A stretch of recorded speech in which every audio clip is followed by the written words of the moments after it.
This is the Big Fish Cares podcast. Big Fish Cares podcast. And here's your host, Benny Fisher. This is going to be a really, really cool episode. I'm with someone that's been to 44 countries, done a zero gravity flight, and has helped lots and lots of people write books. My friend, Laptop Laura Petersen, how are you doing today? I'm good. Thanks for having me on. This is going to be fun. So just so you guys know, we're doing that summer series where I'm talking a lot about to my NFT friends, and that's where I met Laura. She's also a Hangout Hawk. So some of the other NFT podcasts from before were some of my Hangout Hawk friends. Some of my other just veefriends. And Laura is definitely a big Gary Vee fan. She's probably the biggest female Gary Vee fan that I know. Oh, that's a compliment. Yeah. And I feel like I'm the biggest male Gary Vee fan. So I feel like me and you, we're like the two biggest fan, boy and girls. That's what we call it. I don't know. Yeah. we like to gush. When I met Gary at VCon in person, I said to him, I love you in a non-creepy way. So I wanted to express, like, I think you're really cool, but I'm not going to stalk you or do anything weird. Like, it's totally just respect, love, you know? Was that the first time you ever met Gary? In person, yeah. Okay. Yeah, because you live on the West Coast. Gary's more on the East Coast. So even if you would, you know, it's not like you're going to run into him in the streets of New York or... Yeah. I just didn't know. And I've got a toddler, so I've been very focused on family the last few years. Yeah, well, that's good. And you have I remember meeting you in, I forget, let me see if I say this right. Temecula? Temecula. That's Temecula. I knew I said it wrong first. Temecula. It's the Napa Valley of Southern California. Yeah, I remember when we were out there, I went out for a roofing conference in San Diego, and then the NFTLA thing was happening. I'm like, well, on my way up there, I'll meet my friend Laura Insigne, and that's what we did. Brittany was there, and we had a beautiful lunch. Really got the You definitely gotta have to have Signe on if you haven't yet. No, definitely. I want Signe for multiple reasons. Yeah, she's a beast, baller, amazing. Yeah, real estate mogul. She's done some deals all over the different countries too. She used to be a stockbroker. She's like lived 9 lives. Like I feel like I have too. Yeah, that's it's so interesting. One of the things I remember the first time I met you, Laura, it was in a Zoom thing that we had set up as a hot group before like the Gary Zooms even happened. I think that you were one of the people that tried to get everybody organized. There's 125 of us token holders, and Laura was the organized one of the group. You know, mostly male dominated. There's probably 5 or 6 maybe women in the Hawks channel. And Laura came right out and said, all right, we need names, we need locations, we need industries that you're in, we need email addresses, social profiles. She created the Google Doc. Everybody was able to go in there and put all their stuff in so that way we could connect even faster. So she was a vital part of that. I want to thank you for that. My pleasure. And then we and did to be more specific, people filled out a form which populated a spreadsheet. Yeah, she's very Google. I'm a nerd for details and organization. Yeah. Well, I think when I learned that, I was also in the process of hiring an executive assistant in my company. And when she told me she knows how to do forms in Google spreadsheets, I was like, oh yeah. Because that's like the superpower that I don't have. Yeah. That like really can make you look really cool in life when you know how to do some of that stuff. Well, I mean, I just don't know how people can keep everything straight and perform to the best levels if things are to a certain degree organized. And I wouldn't say that I've got everything organized. If I turned my camera and showed you what you can't see around my desk, you would laugh because it's like really messy. My husband always makes fun of me. So I'm not perfectly anally organized in every little bit. But when it comes to business or connecting or planning a party, like we planned the Hawk party at VCon, I have to have some organization. I'm just not gonna be able to keep it straight, especially as a new mom. You put so much of your heart and soul and brain power into making sure your kid is okay. So you got to get more organized than other ones to lighten the load. So for you, like maybe natural, like, you know, I'm a big fan of DISC assessments. And I'm thinking that you're naturally, maybe your S&C are a little bit lower at home, but then you adapt and it goes way up because you know you have to deliver on the organization at a higher level. You know, that's funny. I haven't taken a DISC in a while. I took it, I think like in 2012, 2013, and I was super high. I and then followed very closely by S. Okay. So I think C was my lowest, ironically. Really? Yeah. But C's like, isn't C the one like that has all the organizational skills and very compliant and very like, you come across to me again. I've only been working with you for a year, not even really working with you, but like everything I've sensed from you, definitely high I, right? That's why I think me and you get along so well and we have a lot of fun. Yeah. But then the C though, like comes out of you. I don't know. So maybe you've adapted now that you're a mom, maybe, who knows, maybe your C just naturally went up because you're like, gotta have more stuff in line. And sometimes I might come across as a D too, because like D for like, in case people don't know, disc assessment is more like dominant, kind of the leader. Dominance, yeah. So I is, what is that? Influencer. Yeah. So like fun, let's go out, meet people and connect. S is steady. So it's kind of like I, but a little bit calmer. Like I'd rather have a dinner party at home than go to like a big rave out and about. And then C, compliant is like details and organization. So you tend to find a lot of accountants and those types of folks in the C. I kind of feel like I'm a good blend of things. And I'm always someone that I've always said, I don't have to be the leader in a situation. I often will step back at first and see if anyone else is a capable leader and steps up. But if someone doesn't, or they don't do a good job, then I just can't help myself. I just like, okay, step out of the way. I'll take over and help out. So it does depend on the situation. Well, the secret's out now. So now I can now relax in the Hawks and be like, oh, Laura will just take over. So that's good. Oh, you didn't learn that at the Hawk party yet? Oh, no, I did. No, I did. But now we're on public record. Yeah. And now we know the cat's out of the bag. I just so you guys know what we're talking about, we realized that Gary wasn't going to have a party for us, which he's throwing the big VCon party. So we decided upon ourselves to have a little hangout Hawk to get together. But we kind of figured out in the group, like, and again, I love everyone in the group, but no one was really like, just, all right, let's do it. So I'm like, all right, well, if nobody else is going to do it, I'm going to have to do it because I don't think anybody's going to do it if I don't do it. So I did it. You talked me into going Laura, hard. Yeah. And then I influenced Laura with my eye. And I told her, I'll handle sales, I'll handle marketing, we'll sell a bunch of tickets, we'll make sure everybody gets pumped up. I said, I just really need help with like keeping track of everything. I said, that's my biggest weakness. And she was very gracious and very patient with me. And I know I'm not the easiest person to deal with. I know Brittany will tell you that. Mallory will tell you that. There's a lot of people in my life. My business partner, Rob Tokay, they all know my strengths and they also know my weaknesses, but it's good because they compliment me in every single way. Well, and my least favorite thing is sales and marketing. So yeah, and that's like my favorite thing to do in life. So it just comes natural.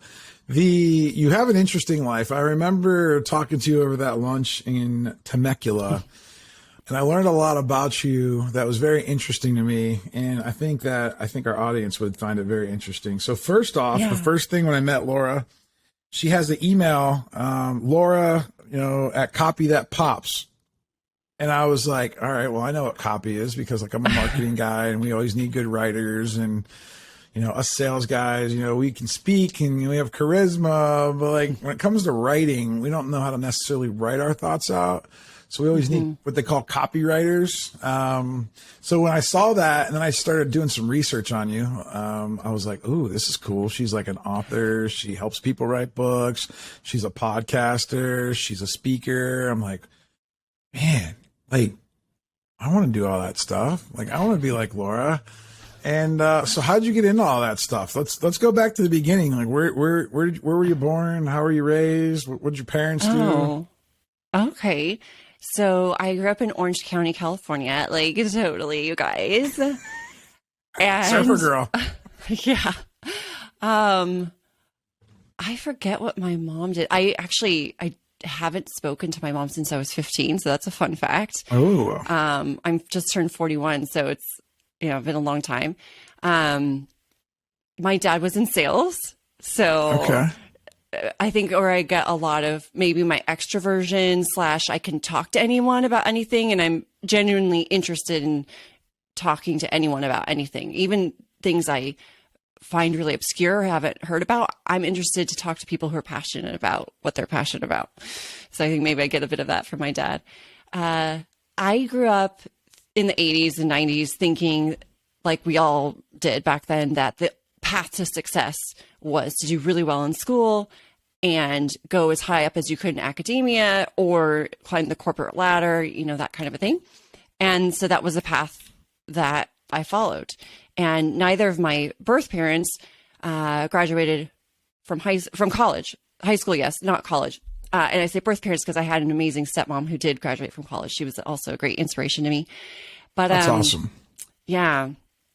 So I did well in school and I figured out the playbook and went hard at that and ended up going to UCLA for undergrad. So I started as an English major, but they sucked the fun out of it really fast. And I ended up switching to psychology because I just fell in love with everything to do with psychology. Yeah. And I minored in German. So I studied abroad in Germany for a year in college as well. Ich kann Deutsch reden, so I can speak German. It's pretty rusty, but I definitely do you ever try to keep up with it? Like, just to because you're afraid of losing it? Or do you have one or two German friends that you can kind of call and just... Yeah. I do have German friends, and actually my husband's mom is originally from Germany. But I also, while I studied abroad in Germany, I learned to dance salsa and I fell in love with Spanish music and Spanish language. So I then started studying Spanish. During the summers, I would go and live with host family in Mexico or Costa Rica and take Spanish lessons every single day for 4 to 6 weeks, as long as my summer break was, because I ended up becoming a teacher. And so Spanish, I feel like it's a little bit easier to keep up with just because there's so many language programs, like radio programs and stuff in Southern California. And there's a lot more similarities. Plus, you live in Southern California, so I mean, you've probably already been around it, right? I mean, yeah. The is the German alphabet pretty similar to the English alphabet? Yep, it's almost the same. There's a couple characters and things that are slightly different. Yeah, but it's not like Russian where you're just it's not looks symbols. Completely different. Yeah. I just know the two dots are over things. Umlaut. That's called an umlaut. I just know that if I write out Gesundheit, I'm supposed to put two dots over something, right? Or not really. Maybe not. See, this is why I don't think that I'm not the language profession. Keep going. So you were traveling abroad, you learned German, you got interested in Spanish. Did you get pretty fluent in Spanish too? Yeah. I mean, I definitely would say with both German and Spanish, never perfectly fluent, but good enough so that I could communicate with anyone about anything as long as it was within a realm of context. I couldn't do a political debate in Spanish or German at any time. But if it was about what do I like to do, what am I going to eat, where am I from, that kind of stuff, I could absolutely do it. And cool. It's rusty, but I can still travel with it and speak and ask directions and things. And you can point. Yeah, you're allowed to point. Hey, I took sign language too, just as you saw at VCon. I did. I saw that at VCon. I remember that we ran up to a guy that I think had a hearing disability and a visual disability. Yeah. He wasn't completely blind. I'm assuming he was completely deaf, though, right? Yeah, I think so. He was able to, read lips and sign. I took 2 sign classes when I was a teacher, but this is so long ago too, because I was a teacher at the high school level in my 20s, and now I just turned 41. So it's been so long that I've forgotten almost all of the sign language. I really haven't kept that up, but it gave me such a deeper appreciation for that community. Actually studying abroad, I would say, gave me such more empathy, because I know what it feels like to be the only person in the room who does not understand what's going on or is completely different. I've been the only white person on an entire cruise ship. What? No way. Yeah. Must have been a small cruise ship. No, I took a cruise from Singapore to, it stopped in Thailand, and it stopped in Malaysia on the way. And I'll preface that I wasn't the only white person. I was the only white guest. There was 1 or 2 white people in the performance cruise, the music, talent. the talent. Yeah. But I mean, I remember just thinking, whoa, this is how it feels to just look and I'm tall. I'm practically 6 feet tall. Yeah, you are. So, and my hair was a lot blonder back then too. So, I mean, I looked different in every way. And it was like, oh, this is how other people feel coming from different parts of the world, different cultures, different languages. And it just gives you such a deeper level of empathy, I think, for all walks of life. A lot of perspective there too. That's very interesting takeaway. Maybe everybody should be required to before they get out into the real world. I think so. Go be trapped on a cruise boat with people that don't look like you or talk like you. You know? Yeah. And see how you can manage. Everyone should study abroad if they, in high school or college, if they can, even if it's to another English speaking place or a same language, if they're from somewhere else. So even if you're from the US and you study abroad in London or Australia, there's still differences and unique opportunities to learn from different cultures. That's so cool. So you did that during college, and then obviously you graduated because you seem like the kind of person that just would finish it and graduate and probably graduate did you graduate with any type of extra degrees or extra awards? I feel like you're an overachiever. Yeah, I graduated magna cum laude from high school and then with honors or something in college. I don't even remember. My major was psychology and then I minored in German. But when I came back from Germany, so I turned 21 in Germany and I came home. It was my junior year of college. And my dad gave me the book, Rich Dad, Poor Dad. And that is what changed the complete trajectory of my life. Because up to that time, I was just planning to apply to a PhD program, to go do a PhD in psychology and stay in the academia world probably forever. But that made me think, I want to start businesses and own real estate. And I never really thought about money from that way. Or I didn't think of success and goals that way. I only saw it from the academic perspective. Yeah. Well, it's because that's what you were trained on doing. I mean, that's that's kind of like what they want you to. I feel like I don't know if they actually want you to, but this feels like that's the way the system is set up. Yeah. And then this whole thing of entrepreneurship and kind of doing your own thing has really, really started to elevate. I feel like the last 5 years, at an exponential. I know I got into my own business 7 years ago with my main business, but I started a little marketing company even before I started that a couple of years ago. So it was I said, it's probably 10 years since I've been kind of dabbling, but I think that was just because more of my personality. But now there's so much information, and then guys like Gary Vee make it look cool, right? And then it's now you can model it. Now it's fun. It's cool. Oh, he's got his own sneakers. It's not just athletes that have their own shoe deal now. Entrepreneurs can have a shoe deal. They can be influencers now. They don't have to be sports guys to be influencers. And that's really cool. When you went to school, did you want to be a teacher? Is that what you went for? No. So you just wanted the psychology. Did you want to be a therapist or No, I took a class on a sort of a preliminary training class on that. And I realized I didn't want to do that because I don't feel like I don't think I would have had an easy time sort of detaching it and not internalizing other people's pain. So I didn't want to hear the darkest, saddest things from people. Although of course I'd love to help them. I just thought that's not what I want as a focal point for my career. Too much. Yeah. So the side of psychology that I love the most is called evolutionary psychology. I'm writing that down. What does that mean? So amazing. So it is basically, why are we the way we are based on how we've evolved? So it does dive a lot into natural selection, which you've probably heard about, survival of the fittest. Darwin. Right? But also sexual selection. Have you heard about sexual selection? No. See, I must have missed that part in high school. Yeah. So I stopped learning after high school. Until then I got into business and I started reading all business books. So I there's a huge gap for Ben Fisher. If it doesn't have to do with business and I didn't learn it in 7th grade, 8th grade, 9th grade, 10th grade, I probably don't know it. Right. Well, if you think about any features in humans or animals or in any living thing that it doesn't seem like it would make sense, or it doesn't serve a purpose for letting them survive better and maybe even hinders their survival, it's contrary to natural selection. It's sexual selection. So for example, male peacocks have really beautiful bright plumage.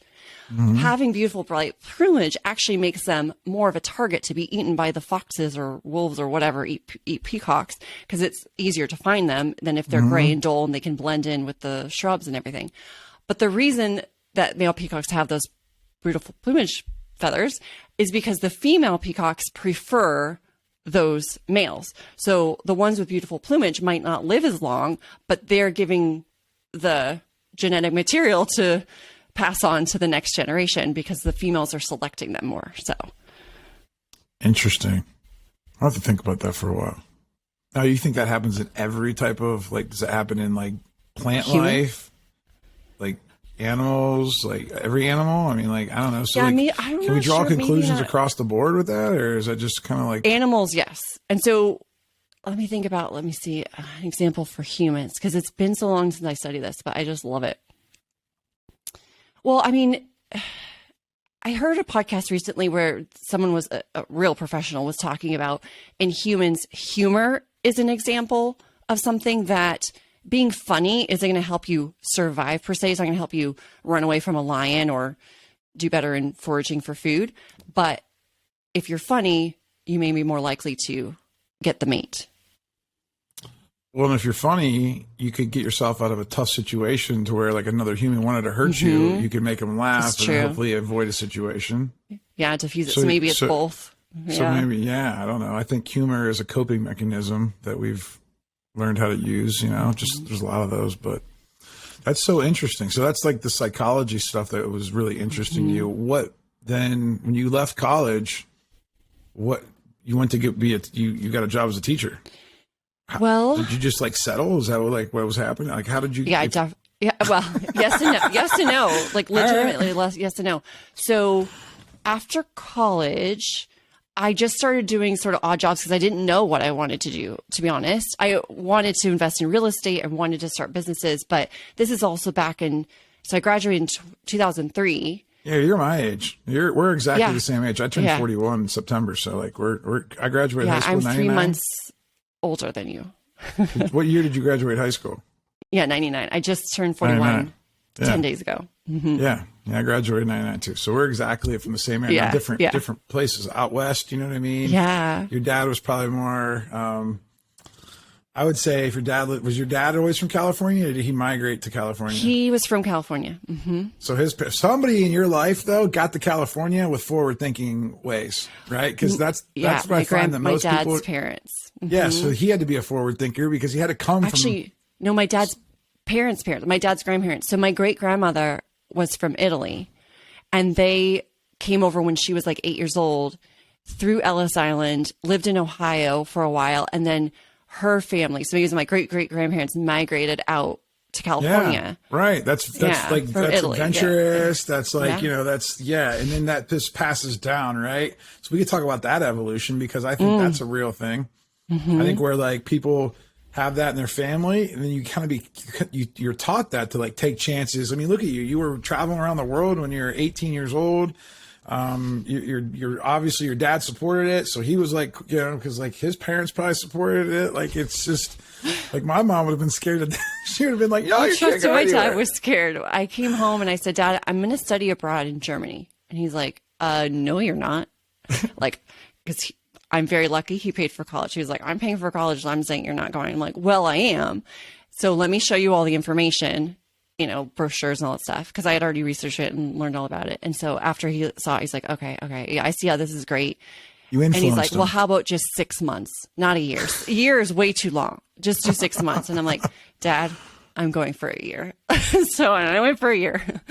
That's cool. Were you guys good pen pals? Were you good pen pals? Because that was just, I guess email was out then, so I guess you could just. So AOL Instant Messenger was there, so I did a lot of Instant Messenger, and then I would have to wait in line to get into the little pay phone booth to call back home, and I had to have these international cards. I remember those. Yeah, prepay it and stick it in, and then dial. Yeah, and put in like all these numbers to the codes. Yeah, because it was expensive to do long distance in like country. Yeah, it was like a hassle. You had to like go to Walmart. You had to go to like the pharmacy, right, to like buy the calling cards and stuff. Yeah. But luckily, AOL Instant Messenger helped too. So, like, you did the teaching thing. How long did that last? How long? Like 5.5, 6 years, 5-ish years. So what ended up happening was I tried a bunch of odd jobs. I moved to Arizona because I wanted to buy a house, and I did buy a house. Was it because it was cheaper? Yeah, way cheaper than California. California is expensive, right? Yeah. So I bought a house, and it was a 3-bedroom, 2-bath. So I rented the 2 extra rooms in my house so that I could pay for the mortgage. There you go. That's how I met my husband. That's right. I remember that story. So you're taking like your schooling, you're doing some stuff, but you always want to be in real estate. So I'm sure the mind was turning. You read Think Think and Grow Rich. No, Rich Dad Poor Dad. Or Rich Dad Poor Dad. I have read that book too, but yeah. Rich Dad Poor Dad. But still, got the real estate kind of business mentality. And what made you think that it was okay to go live with two strangers? I mean, I guess that's you're traveling abroad. I guess you already did it. So, like, what's the difference? Might as well get paid for it now, right? Is that what you were thinking? Honestly, that's scary. That's I've scary for most. Literally never lived alone in my entire life. Never. But to live with like two strangers, I mean, I guess you could vet them and stuff like a college roommate. I guess I don't know. I guess you're a venturesome girl. I mean, that's impressive. That is like I can tell a lot from an email. Let me tell you. I would like if my daughter told me that she was just going to go buy a house by herself and then just rent it out to two other people. Oh, I'd have a little bit of anxiety. What'd your dad say about that? I mean, I don't remember too much. I'm sure he was like, be cautious. I trust you. You're smart. But also he was proud of me for earning rental income. Making it happen. It's definitely, it's awesome. I think for all the parents, and you're a new mom, and you have what, 2-year-old, right? 2.5, almost 3. Because you've had a great life. I mean, I think you've had an amazing life all the way up to like 40. I mean, like, and now you're getting started with what most people start with back then. It's like almost like a reverse type thing. It's like you've lived the dream life, I feel like, from 20 to 40 already for most people. That most people try to achieve that when they're 60. And like you've already lived it. That's what's fascinating. When you say you've been to 44 countries, when did you squeeze all those 44 countries in? So after high school, my 4 girlfriends and I convinced all of our parents to allow us to go to Europe for 3 weeks. And so that was my first international trip. And it was a part of a tour group. So it was organized. We weren't just on our own. But we went from London to Athens in 3 weeks. So we hit like 7 countries or something. All right. They add up quick when you're in Europe, right? Yeah. Europe. Yeah. It's like big like going to the United States, it's like one country. It's really like 50 countries. Yeah. All right. So I think I've been to almost every country in Western Europe for sure. But since then I've backpacked through Southeast Asia. I've been to the Philippines, Australia, New Zealand. Technically I've been on the continent of Africa. I've just been to Morocco. I definitely need to go back because there's so many places to explore there. I'm trying to think where else. Some islands. Some of South America as well. So I've been to Peru, Colombia, in South America, and then Central, like Panama, Nicaragua. She's even got almost the pronunciation all of them down there. So I guess if you guys are listening, you guys want to reach out to Laptop Laura the next time you guys go somewhere. I'm sure she's got recommendations for you. Yeah, I just love traveling, and I feel alive when I'm somewhere else that I don't fully understand things. It's different sights and smells and sounds, and it's cool. So when you moved to Arizona, you had some roommates. One of them was your future husband. Is that what I'm learning? After a couple of years. Yeah, it wasn't right away because I had a lot of different roommates. Yeah. All right. Yeah. Now, did anybody like not pay and you have to kick them out? Ooh, I had somebody not pay and say, had this sob story of like what happened, and even had his mom, who said she was a lawyer, on the phone with me because like it should have been a red flag because I had at the time I had like a little contract or something to sign, and like they didn't want to sign it. I don't think I always did it, but at that point I did. Yeah, you're trying to be I tested lots of things out. And or no, it wasn't a contract. It was a deposit. I think that's what it was. I had like a 1-month deposit because it would help protect me in case someone just disappeared on me. I would have a month to fill the space. And he got his mom on, and she said she was a lawyer, and she's probably lying and just like name dropping all this stuff, and was like, we don't want him to pay it. Like, we're trustworthy. Like, this is unreasonable. I don't know. And she somehow convinced me. And at the time I was having a hard time filling the space. So I was like, kind of like desperate, like, oh, let's just get somebody in here. And he seemed like a nice kid, but he ended up not paying and saying, oh, this and such happened. I'm going to go to the bank tomorrow. Oh, tomorrow, 3 more days tomorrow, whatever. And one day I came home and the entire room was empty. And so I ended up missing out. At least you didn't have to evict him. And him being there and then like going through a court case while he's still sleeping there. Oh gosh, yeah. Like, luckily nothing that bad. I mean, renters have a lot of rights, and like not as many in Arizona probably as California. But I think maybe also it's potentially fewer rights just because it was a room, not like the whole house. And I was mostly renting to like 20 somethings, you know, they didn't have kids or anything. Yeah. But Just kick them to the curb. So, yeah. So, but then eventually this knight in shining armor comes to live with you. Well, when he moved in, I had a long-term boyfriend, so I was not even considering it. And he's also 5 years my junior. So I saw him as like, just like a little baby. He's like my baby brother. You're like a cougar. Yeah. The older we get, the less the age difference matters. But back then, I think I was like 28 and he was 22. So it's like, no, he's just a baby. That was a big deal. That was a big deal. Yeah. Yeah. That was a big deal. Because men are immature at that age, especially at that age. I mean, we're always immature, but like, especially at that age. Exactly. Or 28 and 27 and 22, not that much, but yeah. And so I ended up breaking up with this long-term boyfriend and then dating. So he's seen me date. I've seen him date. We were just friends. I was even like a wing girl, because we had another male roommate. So we'd all go out and dance and meet other people and stuff. And I would always be like, oh, yeah. No, they don't dance salsa. That's a different part of my life. But all right. I thought maybe you could bring it over to the mainland. Oh, trust me, I've tried. Why didn't we dance salsa at the hangout hot party? Oh, I should have put some on the playlist. We could have cued some fiesta music. Wait, can you dance salsa? No, but I'd try. I mean, you know me, I'll try anything once. No, it's you only want to dance with professional. I got you. Yeah, I did do a professional celebrity. You know, like Dancing with the Stars was like a show where they have like these dance places over here in Pittsburgh. They probably have them all over. It's called Arthur Murray. It's like a dance like place where you can go learn how to dance. They put on a charity event where it was like Dancing with the Stars, and they picked people like from the town. The Chamber of Commerce like picked some business people, and I got to do it. I had to train with a professional dancer like one day a week for like 6 weeks in a row before the competition, and we did this thing. I have a video on YouTube. I'll have to send it to you. Yeah. But it was interesting. It was, I'm definitely not a dancer and never want to be, but it was fun. That part of it was fun. So you guys were just kind of friends for a while, and then like 3 or 4 years, and then you just decided to like, hey, let's get married. Yeah. That's cool. Well, we dated for a while first. But for a while. So how old were you when you got married? 32. Okay, so you're getting experienced at life. I mean, you were like, you knew what you wanted. You had like good control over everything. You're like, you seem like such a responsible human being, and you seem like everything that you've told me about your life so far just seems just like it just plodded along. You got a good head on your shoulders. You had good foundation. Thank you. Yeah, no, it's good. I mean, because a lot of us, it's like this. Yeah, we can't figure it out. I always thought I wanted kids, but I always knew I wanted to do my own stuff first. I'm glad I did it that way. Yeah. Yeah, because now you can put, and you do, I see how you do it. You put all your time into your kid, a lot of it, and you don't worry about like all the, because you've already been all over the world.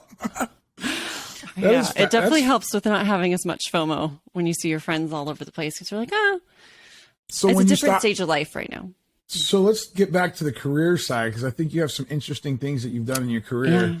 So you stopped doing teaching, and then you got into what? What did you do after you were a teacher, and you decided like that was not what you wanted to do? Yeah. So I taught high school math and psychology for about 5 years. And that's also how I racked up a lot of traveling, because every time I had a break, I got on a plane and flew far away. It was like you were a student, like you're a full-time student when you're a teacher, right? Like you just took it like, oh, I'm still a student. I'm just going to go when they go. I mean, we had a modified year-round schedule. So I had 2 weeks off in October, December, and March. Oh, so you didn't get like summers off like the teachers over here in the Midwest? No, well, yeah, I did. But it was like 6 to 7 weeks. So it wasn't as long. It wasn't like 12 weeks. Right. But like one March for 2 weeks, I flew to Peru and I went to Machu Picchu. So like I took advantage of every break I possibly could.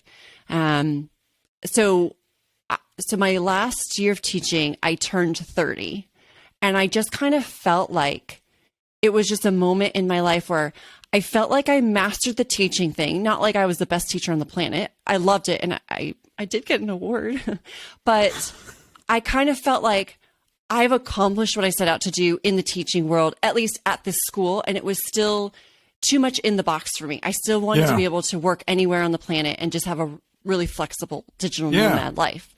So I decided to stop teaching, and everyone said, "Oh, what are you going to go do? Did you get another job?" And I was like, "No, I didn't."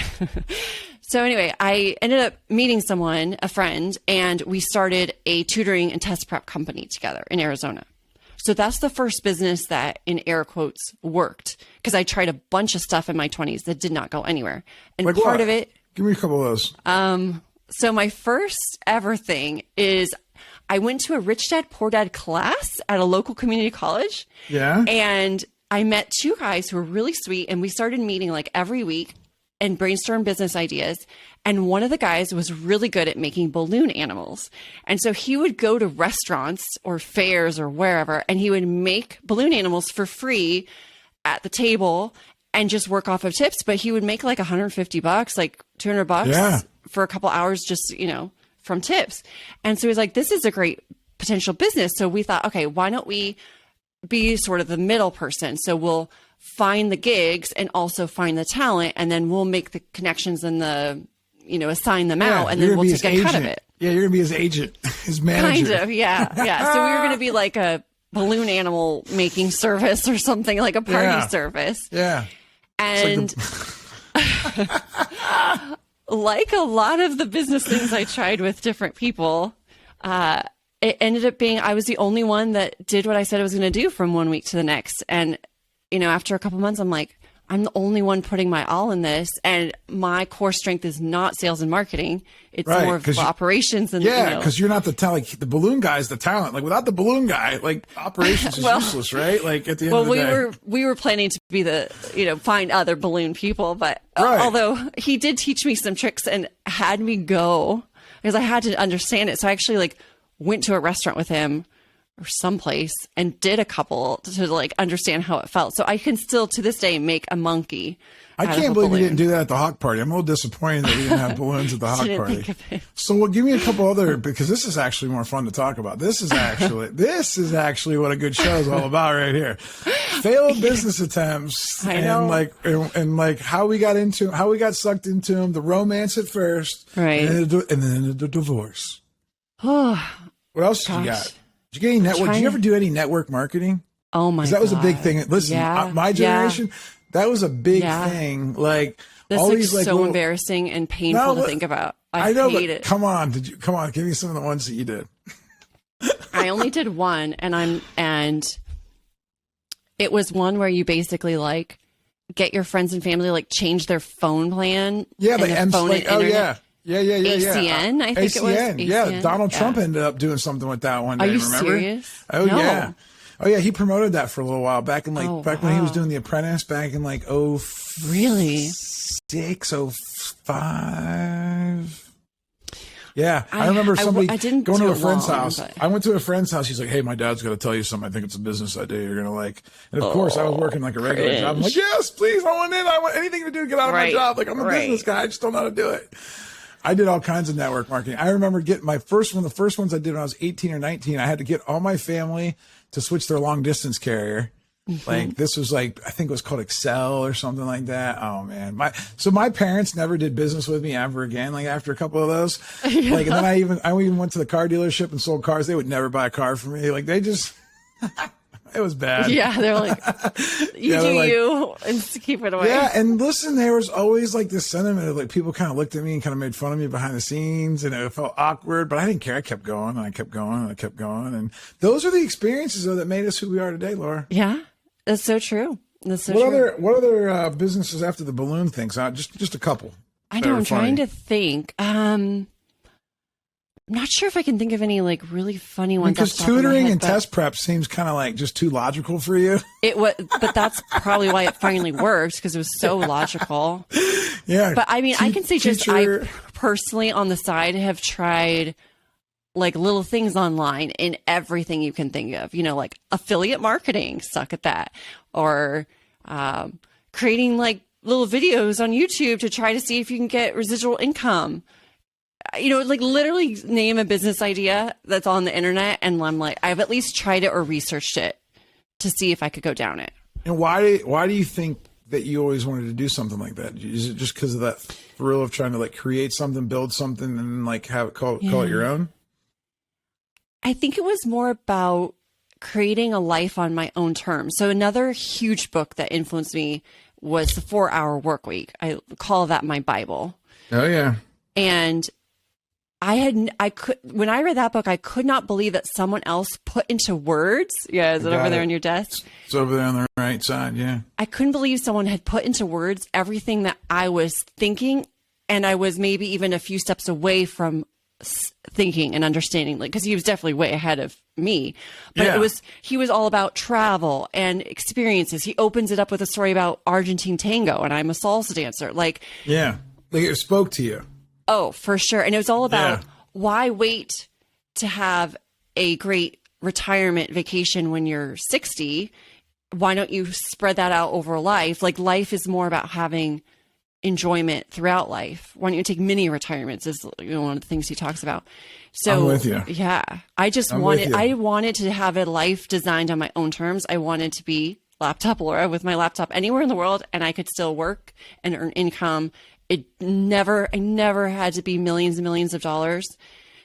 I just wanted enough to have a happy, easy going lifestyle. Flights are the most expensive that flight thing. Money. Flights are the most expensive thing you're doing, true. Right? Like, yeah. Because you don't strike me as a person that's got to stay at like the Ritz-Carlton up in the suites.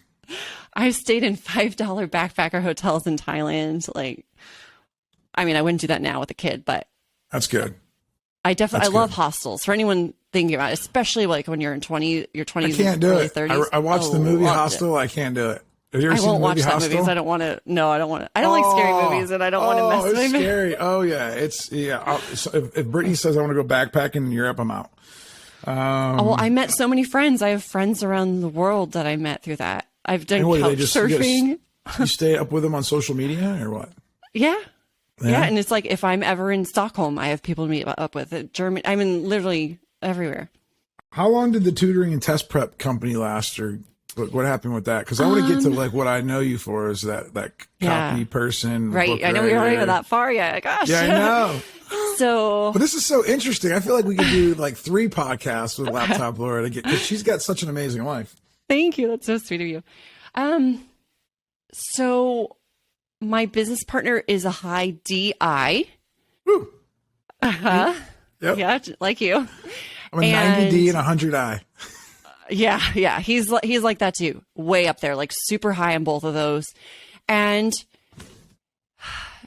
I think eventually, like, 2 things. Like, one, I don't think that we saw completely eye to eye on everything.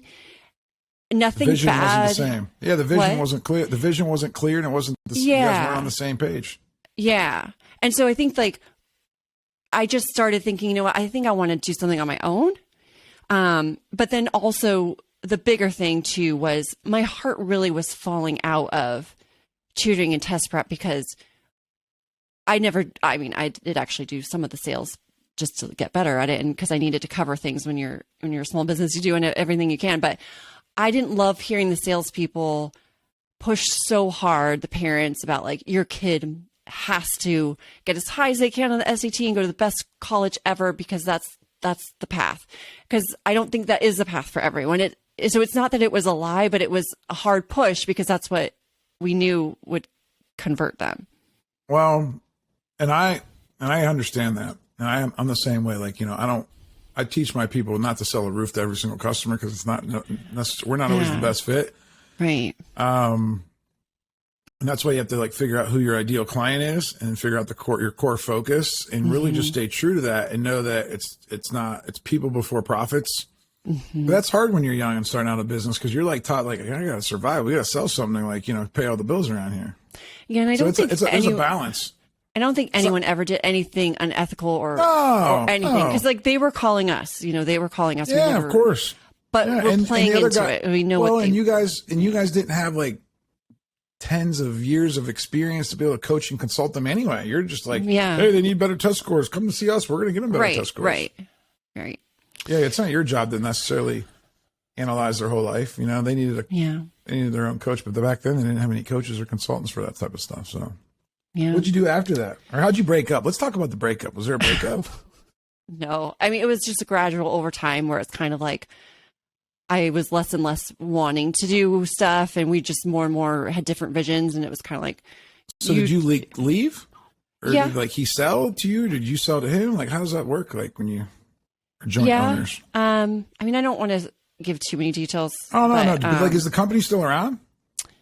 The website is still up, but I think he's moved on to other things too. Oh, okay. Yeah. So it's like you gave him back control of the company. Yeah. And then you kind of went on and did your own thing. He probably did it for a little bit longer. Yeah. Gotcha. Yeah. Oh, that's cool. I was always curious like how that works, because it's like, especially with a startup, I've never been, my business, I've been at 7 years before I sold a little piece of it. And so it's kind of a little different if two people start together, and then like, the other person is passionate about it, they can keep going, right? Buy you out, or you can just walk away if there's not much, value there anyway. Because the startups, at the end of the day, it's just your vision and your ideas where the value is. But most people don't pay for that. Right. Yeah. So And he's a great guy. Yeah, that's awesome. What'd you do after that? So after that, another really good friend of mine, he was doing the podcast for the Internet Marketing Association. He was like the official voice of it, and he was doing the editing of the show. And he just said, "Hey, you're a really good writer. I've seen everything, I see stuff you write. Would you do the show notes for my podcast? And would you even do some ghostwriting? So like listen to a podcast and then write a unique blog around that topic. I'll give you feedback and tweak it or whatever based to make sure it makes with my voice." And then he could publish it in his name. That's like basically like ghostwriting. And I was like, yeah. And he's like, "I'll pay you." I'm like, okay, let's do that. So that's how I got into podcasting. So he and I together started taking on clients as well. So we would help people to start and launch podcasts. And then we also would do the content marketing for those shows. So that's how I actually helped multiple people launch their own podcast before I started my own. And I started my own in 2016. And then did you stop helping everybody else and go full time on yours, or how's that Yeah. work? So with him, we never had a falling out or anything. He's still a dear friend to this day, but he has a full-time job really high up in a private educational company. And so he just had less and less time to devote to it, to like really make it, like grow it. So, and he has a young family and stuff. So he kind of was like, I just don't have the time to grow this to the next level. So he's like, do whatever you want to do. Let's stop taking on more clients and just serve the ones we have until they, end up moving along, kind of a thing. And so I started doing more side gigs with writing, social media, content creation. Like freelance stuff. Yeah, just freelance. Is it all just through like your anything. network then, or did you ever go like on Fiverr or like any of that stuff, or like Upwork? Or Just anything? through network, really. Okay. Yeah. Because I know there's a lot of people on like those channels that like will, Right. because guys like me, business owners who like have their hands in everything, like need like we can't hire a full-time writer, but it's like every Right. once in a while, man, like, hey, can you like take this? Because I really like want to like make it nice and like you polish it up and like use like proper pronunciation, even if you just did the grammar part. But if you could add a couple cool words in there that make it sound even better, right? Like that's what copywriting is, right? Make it pop. Yeah. Copy that pops. Did you do any like, I mean, I'm assuming this, but I wanted to hear your side. Did you like study it a little bit more once you started doing it more professionally to get better? Or were you just naturally gifted that you just could just write and you didn't have to really like dive That's deep or a good take a course? question. That's a good question. Never took a course, but I will say that my tutoring and test prep company was my learning ground to learn how to write better for business, but also to unlearn the habits I had from academia.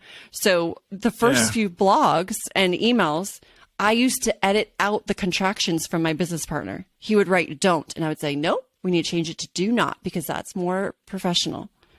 Like so ridiculous now. Now I'm adding like ...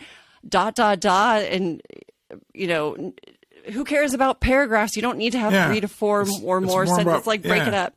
So I learned basically on the job in the business, realizing what actually works, and then just doing more reading of other content outlets online that spoke to me. And I was like, oh, I love the way that this writing style is. And it's much more conversational, much more down to earth type of writing.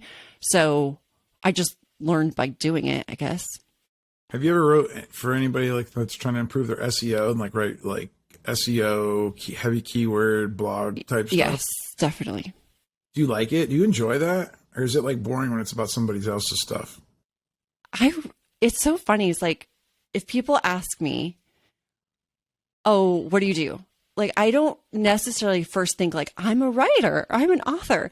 I more self-identify with, I'm a former teacher, I'm a podcaster, I'm a business owner. But I think writing is just to a certain degree a bit of a superpower that I take a little bit for granted, maybe. I've always loved reading. I don't sit down and just like write poems or anything, because I don't really do creative writing, but it maybe kind of harkens back to what we talked a lot about in the beginning of my like organization and need for clarity. That also comes out in the writing. Like if I read something and it's not logically clear and presented as concisely as it could be, I just want to fix it. Well, yeah, and guys like me that are giving you guys projects, you're probably like half the time you're like, what the heck is this guy even? It's like, what does he mean? I need more clarification. And it's much easier for me to like talk about it than write about it, right? That's why, like, you know, it works. How did you wrote a book? You're an author, or did you just write other people's books? How does that work? Like, did you ever write your own book? Yeah. Okay. So in 2016, I started my podcast called Copy That Pops. And so it's all about writing tips and psychology hacks for business. And at that point, I had not written a book yet. And I joined a mastermind group of other entrepreneurs at the end of that year, end of 2016. And I went to some conferences, and all in 1 week, I had 3 people look at me dead in the eye and say, why don't you have a book yet? Like, I've seen your emails. I've seen your writing. You can write a book in your sleep. Why don't you have that out there to really position you as an expert? And I thought, oh, that never occurred to me. I thought that was That's something like a you had business to. card. Yeah. I was kind of thinking, I have to get a publishing deal, or I have to be like 50, 60 at the end of my career, and then looking back. That's like our parents telling us we had to go to college to like exactly, make it. Yeah, exactly. No, and so it just broke outdated. the paradigm. That whole combination just broke the paradigm. So I decided to write and self-publish a book. I did it in 30 days. It's 364 pages. Wow. And it's called... Hopefully it's double spaced and big fonts for guys like me. It has a couple photos in there. All right, good. But it's called... What is it called? Copywriting for Podcasters. How to grow your podcast brand and business with compelling copy.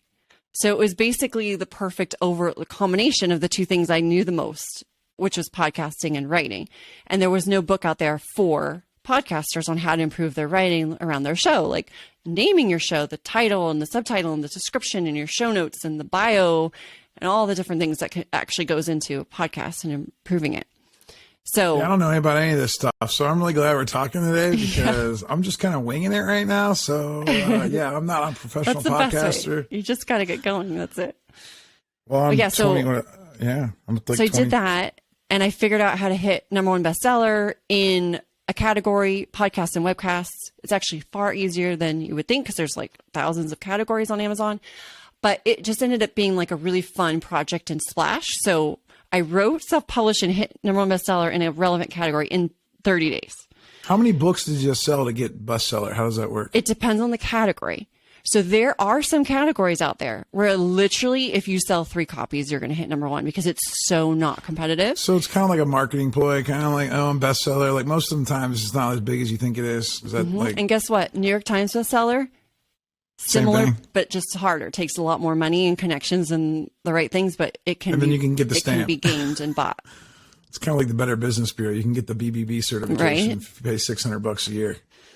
That's so interesting. I feel like the older I get, the more I look behind the curtain and see, wow, so many of these things are just, they don't marketing. have. It's marketing ploys. Yeah. They're everything's marketing in this whole world. Everything's like a big. Yeah. It's like the meta. It's like everything's just an illusion. Yeah. And it's like interesting, and I'm probably going to get a lot of flack for making that comment, but at the end of the day, it's I think it feel special. I mean, like in a good way of looking at it. In a good way, yeah. Looking at it in a good light is that everyone should take themselves a whole lot less seriously, and it's good to have goals and dreams, but nothing is really more important than family and health and whatever is important to you, like experiences. For me, I love trying new things. So it just helps you prioritize, I think, if you really recognize That's so true. Yeah. That was the nugget. And now I know that I'm going to have to get her to help me with my podcast, because I got to like dive deep on that. Like, how do we make it better? How do we make the show better? I mean, so you better descriptions, better titles, and we have to write articles and like put blog posts on the website that I have my podcast on. And then like that would help it with like other things. And then like sell ad space. And like, how's all that stuff work?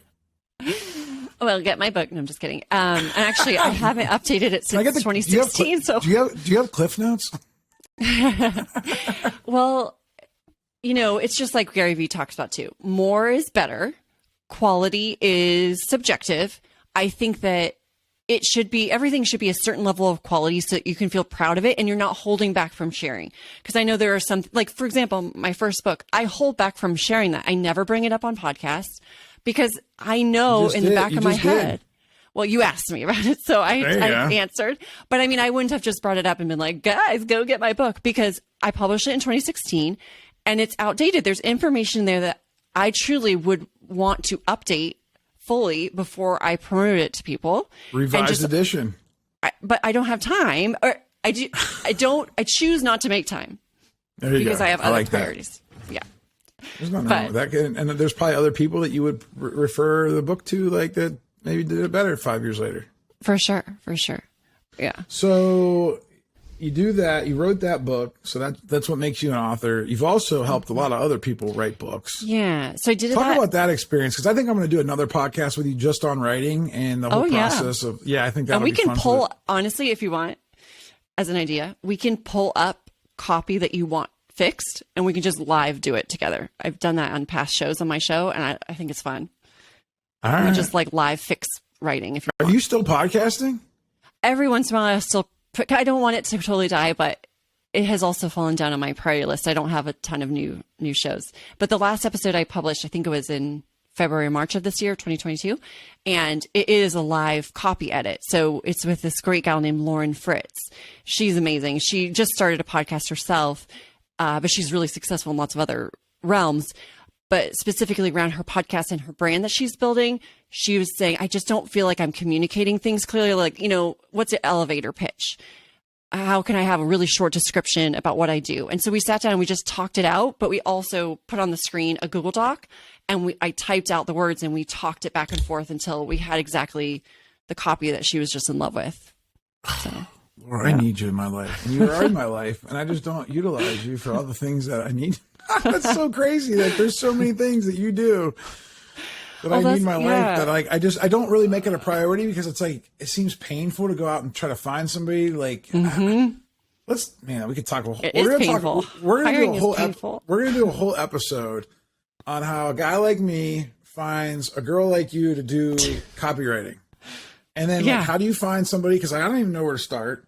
Yeah. Obviously, I know you. That's kind of a fast track. But at the end of the day, like, how do you know who to trust? How do you manage that person? Because I have a hard time managing freelancers and people that are just working for me a couple hours a week. You know what I mean? Because it's just not like, since it's not that big of a priority compared to all the other things I got going on, it would slip through the cracks. It would not get done eventually. I'd get mad that it didn't have, that person want paid. I didn't like it. Like, it would cause all kinds of issues, right? Like, that's a real life struggle. And if people could make it easier, I think more people would partner together and do that kind of stuff, because it's really needed. I mean, I would love to write a book, but like, I can't sit still long enough to do a podcast. You know what I mean? Like, I can't believe I've been in my chair for almost an hour, just kind of like hanging out, it's like everything I do to like start walking around and talk, you know what I mean? It's like, so with podcasting, so I got lots of questions on podcasting too. I don't know if I should ask them on the podcast or if I should ask them off really the podcast. Fast. I didn't fully answer your question about helping other people with books. So in 2017, after I had done my book at the end of 2016, and I did a lot of promotion, and I shared the journey. I documented, didn't create, just like Gary talks about. And I wasn't hardcore into Gary's content, so I didn't get that from him. I did it myself. But it is a great case example, because I literally shared the journey on Facebook Lives, on Facebook posts and everything, mostly on Facebook. And I shared, the ups and the downs. I made a huge blunder. So multiple people got the wrong copy. I could tell the whole story, but basically a lot of people, everyone who bought my book got the wrong old ass horrible draft. And so the people that didn't actually know me in real life, who just bought it because they saw it on Amazon, they left bad reviews because they're like, this is crap. Because they got the wrong file. But yeah. Because it was self-published. Yes. So it just got the wrong upload. And was it ebook or was it actual physical book? It was ebook. So I always recommend starting with the ebook first. So basically what happened is I did a pre-order on Amazon Kindle. And the way that works is you can start selling the book, even though the book, the actual file isn't ready to be distributed to everybody. So what I did is I'm forgetting the dates, but let's say I launched on November 30th. Mm-hmm. So people could buy the book on November 30th, but I set it as on December 12th. That's when people would actually get the file distributed to their Kindle. That's what a pre-order is. And it can be a longer period than that. So I hit #1 bestseller on November 30th, but no one actually received the book until 2 weeks later. And I did that just to buy myself a little bit more time to make sure that I had the book ready to go as I did this whole thing in 30 days. So I go to upload my file and I'm locked out of my account. Not out of the account, but just out of editing that book. So Amazon's rule is you're not allowed to make changes for 3 full days before the book is going to be distributed out to everyone in this pre-order. I'm not really sure why, but they kind of freeze you from making any changes for 3 days. So I missed uploading my updated draft by a couple of hours. And I was like, okay, I've got it. I'm ready. I went to go upload it and it says you can't edit it. So I get on with tech support, all these things. And at the time they didn't have tech support open on weekends. And unfortunately mine was going live going to be distributed on a Monday. So I couldn't get a hold of anyone Friday afternoon and no one was available till Monday morning. Anyway, were you able to stop it at least on Monday? And only a few people got it? No. I don't understand. The clock struck midnight and it automatically went out to everybody. I know, but could you then stop that and then re-edit it for the new buyers? So what I did is with tech support, I was able to make sure they had the updated file and they pushed it out to everybody and basically overwrote everyone's Kindle device with the updated copy. So everyone eventually did get the correct book, but that takes days to process. Yeah. So people were giving you bad reviews right away. What were they saying? Was it how bad were they? I know when you're the writer and it's your business and stuff, it feels way probably worse. Did you have to go in and respond to is it I'm a contractor, we do Google reviews, and when someone writes something bad, it's oh man, I take it all personal and I go in and respond and I try to be oh, we'll handle it, we'll take care of it. Right. Let's just call and talk about it. Did you just beg for forgiveness and say, there's an update in your Kindle? Yeah. I mean, I feel like there's maybe just 2 or 3 that were kind of so it wasn't there's a lot of bad. errors Gotcha. And I wrote back I'm so sorry. It was my fault. There was an issue and the wrong file went out, but it should be pushed through now. Please email me and I will make it right anyway. I'll refund you all these kind of things. But so for everybody at home, they all want to know. Oh, and I kind of know the answer to this, but I want you to tell everybody at home. Okay. Do you get rich off writing a book? No. Probably not. I shouldn't say no. Emphatically, I'd say most likely not. How much can a person? Because did any of your books actually go to paperback or hardcover? You can, yeah. My first. So how much does somebody make off of a book though? Because by the time Amazon gets their hand, mm-hmm, I don't know, whatever they're called. Once you write it, then Amazon makes money. How many people got their hands out for money before you actually get money?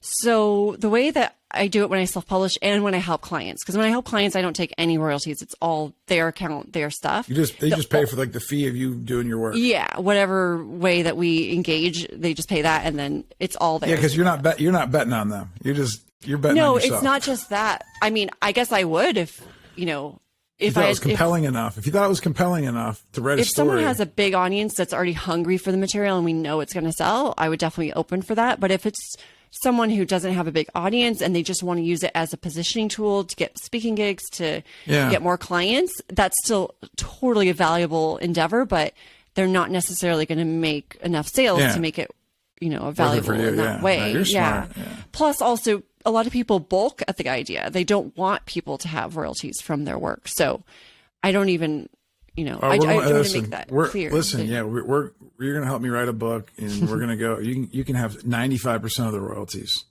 because to me, I want to use it for the positioning statement for the future. But if you believe in me and you think people really will buy it, then you can have all the money from the book, and I'll just take the fame and the fortune from all the other deals that I get from the great writing of the book. We'll discuss. You heard it here first on the Big Fish Cares podcast.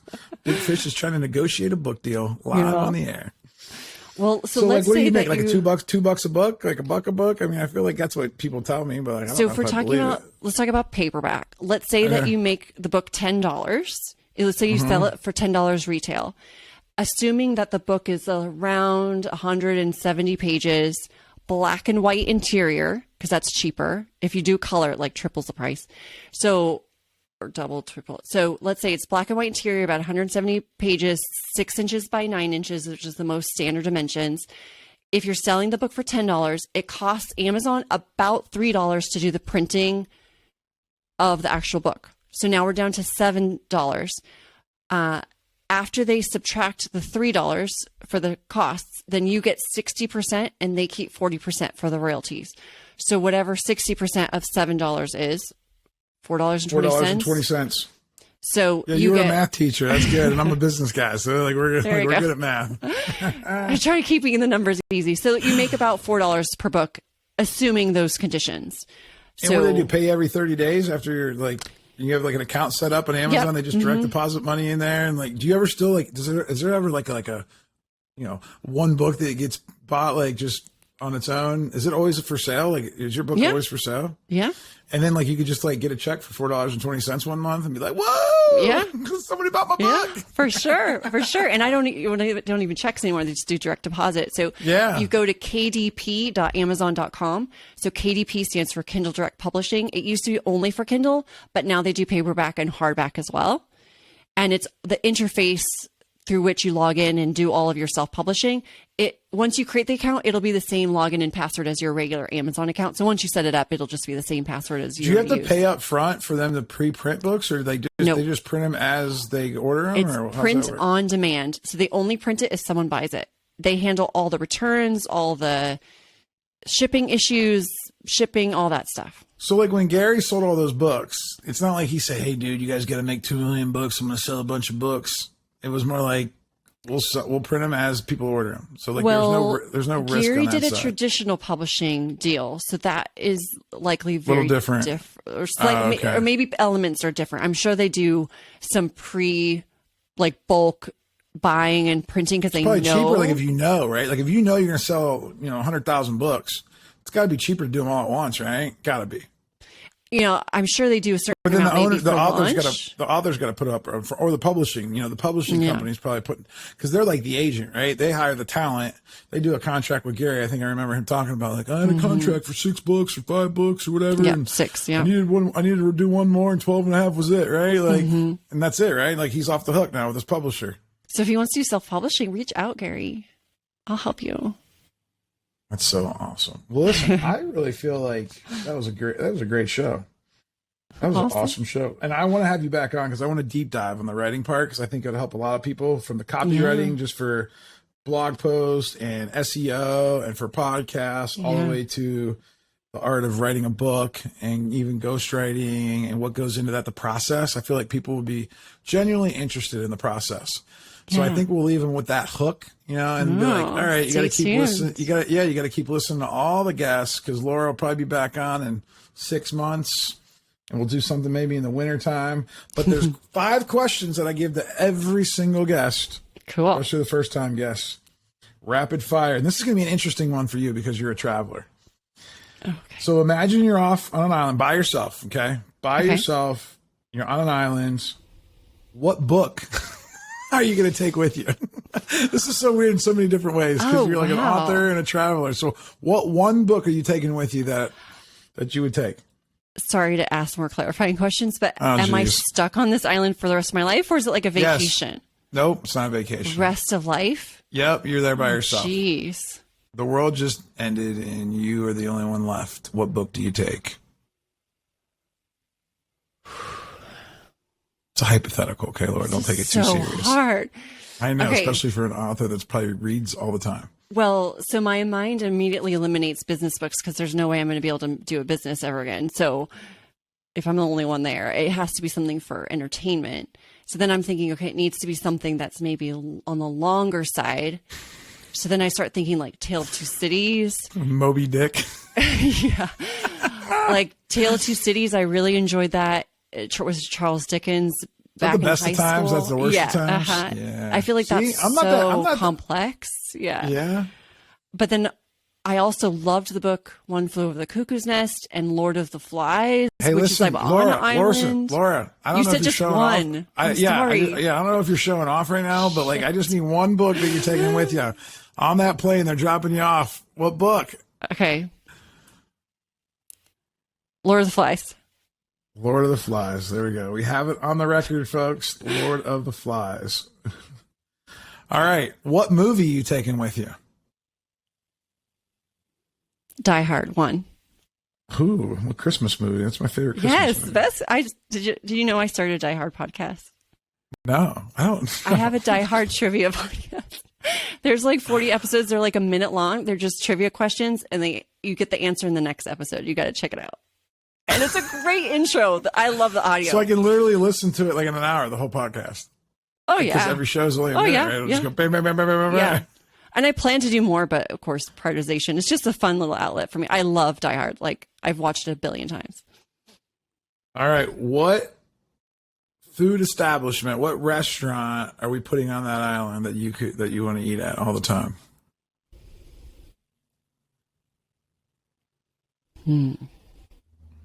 So the one that I know comes you to actually have mind- interesting eating habits. Yeah, too, I'm 'cause vegan, so yes, it this is has really to be cool, a vegan yeah. place. Yeah. All right, I'll say Cafe Gratitude, which is a vegan place in San Diego. Or actually, I think they have love lots it. of locations. They have a couple of but them. I was yeah, there when I was in San Diego. Me and Brittany went there. so good. Little It was Italy. awesome. Yeah, no, it was really cool. All right. So here's gonna be another question for you. You're like the ideal guest for like this because book. This is hard. These are hard to pick restaurant. one. All right. So you're allowed to go to one place for your vacation. You're allowed to get away from this place, and you're allowed to go anywhere in the world that you want to go to one time. Where are you going? Just one. It's hypothetical. So hard. I know. I'm like the worst answerer. My mind's racing through so many things. But the Okay. cool part is, though, you've given me answers that not any other guest has ever given me. So that I love. Cool. Yeah. Okay, well, here's another good one. I'm not sure which country in Africa, but there is a place, they have a lion, like sanctuary reserve type of a thing, where if lions are killed and the cubs are left on their own, they rescue the cubs and try to release them back into the wild.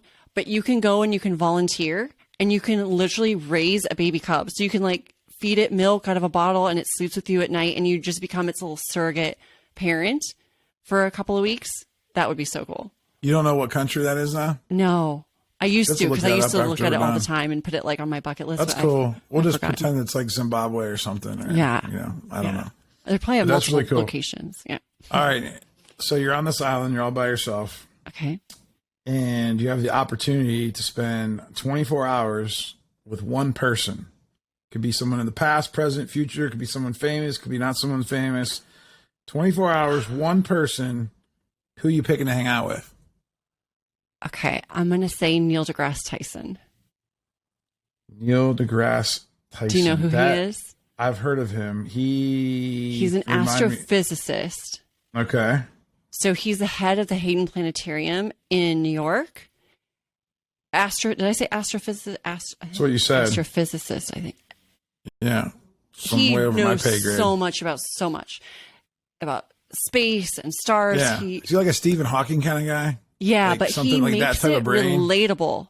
He Okay, doesn't. so you can actually understand him. Yes, Like it makes. He's like the Simon Sinek of astrophysics. I know of Simon Sinek, but I don't follow Oh. him well, so I'm not sure if I Okay. can say it. But he makes it super accessible and fun and easy to understand, and he just seems so cool. All and right. smart. Well, He would you just, heard it I mean, here he would first. entertain me all day long because he'd be just teaching me about. Yeah. Well, you don't have 24 hours, and like that's it. That's your last. That's Oh, the that's last true. human you're gonna have interaction with. So like that's the one. Oh So I wow, like it. that's intense. Hey, Yeah. well, I don't know. That's why, listen, I didn't have so many rules in the first couple episodes, but then people started like, I'm like, this isn't that complicated. I'm just trying to get some quick answers so that way people can kind of get your background a little bit, get to know you a little bit more, and get like, because some people might go, somebody's going to go buy the Lord of the Flies now. Should we get an affiliate link? I think we should get an affiliate link. Let's do it. Get you successful with that affiliate stuff. Yeah. That's cool. Well, listen, I really appreciate coming on the show today. I appreciate our friendship.